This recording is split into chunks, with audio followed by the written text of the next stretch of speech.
Hello, today I would like to give you a short demo of the Multistream feature.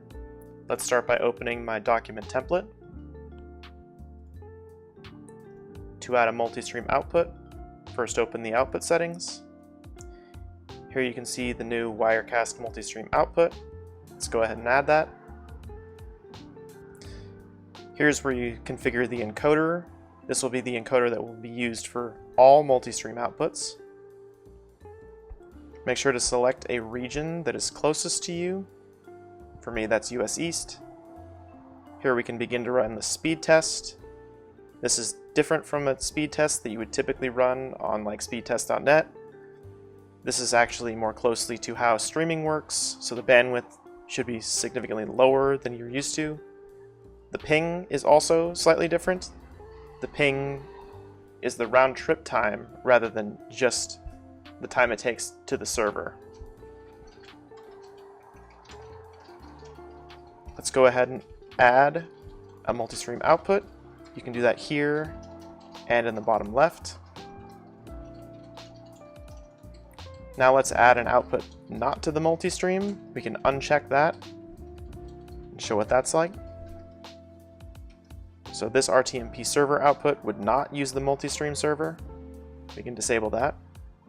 Now let's add another output, Facebook Live, to the actual Multistream output.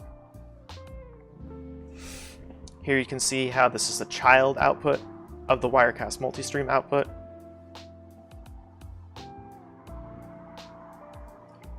There are no encoder settings to set here because it's configured in the Wirecast Multistream output. The rest of the configuration is basically the same as if you were configuring Facebook normally.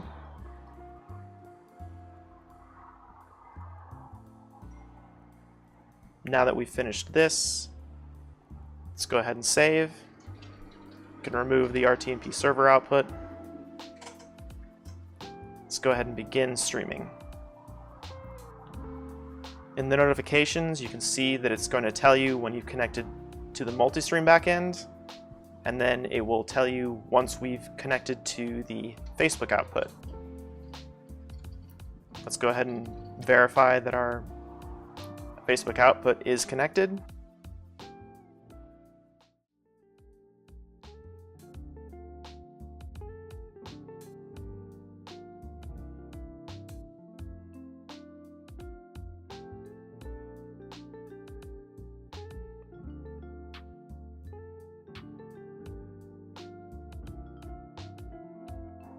Let's go back to our output settings. Now we can add a YouTube output.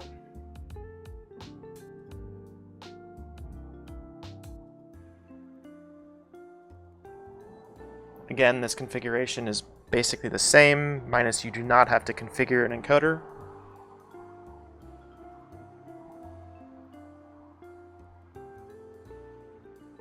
That should be good to go. Now let's start our YouTube output. The streaming icon will start blinking again, indicating that we're connecting to another destination. We see the notification that we have connected to the YouTube output now. Let's go ahead and verify that our YouTube output is working.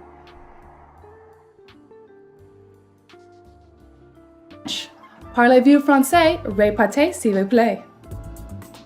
The following special characters are also available. They include the music symbol and accented characters.